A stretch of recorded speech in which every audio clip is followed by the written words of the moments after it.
আসসালামু আলাইকুম রাহমাতুল্লাহি ওয়া বারাকাতুহু। সুপ্রিয় সম্মানিত দর্শক ও শ্রোতা, আশা করি মহান রব্বুল আলামিনের দয়ায় আপনারা সকলেই ভালো আছেন।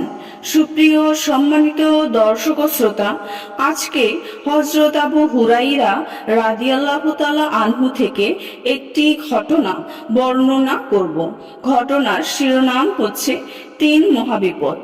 সুপ্রিয় সম্মানিত দর্শক ও শ্রোতা, আপনাদের নিকট অনুরোধ থাকবে ঘটনাটি শেষ পর্যন্ত শোনার। হযরত আবু হুরাইরা রাদিয়াল্লাহু তাআলা আনহু বলেন, ইসলামে আমার উপর এমন 3টি বড় বিপদ এসেছিল যে এত বড় বিপদ আর কখনো আমার উপর অপতিত হয়নি। নাম্বার 1, আল্লাহর রাসূল সাল্লাল্লাহু আলাইহি ওয়াসাল্লামের ওফাত। কেননা আমি আল্লাহর রাসূল সাল্লাল্লাহু আলাইহি ওয়াসাল্লামের সঙ্গে সার্বক্ষণিক সঙ্গ দেওয়া একজন সাধারণ সাথী ছিলাম। নাম্বার 2, হযরত উসমান রাদিয়াল্লাহু তাআলা আনহুর শাহাদাত বরণ। নাম্বার 3, আমার খেজুরের থলেটি হারিয়ে যাওয়া। লোকেরা জিজ্ঞেস করলো, হে আবু হুরাইরা, থলে হারানো বলে কি বুঝাতে চাইছেন?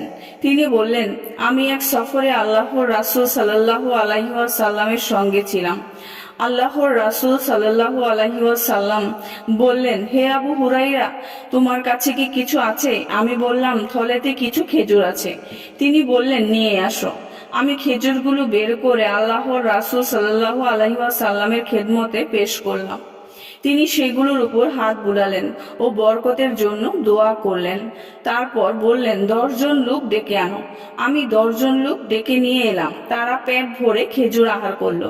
তারপর এভাবেই 10 জন করে এসে খেজুর খেতে থাকলো। এমনকি পুরো বাহিনী পেট ভরে খেজুর আহার করলো।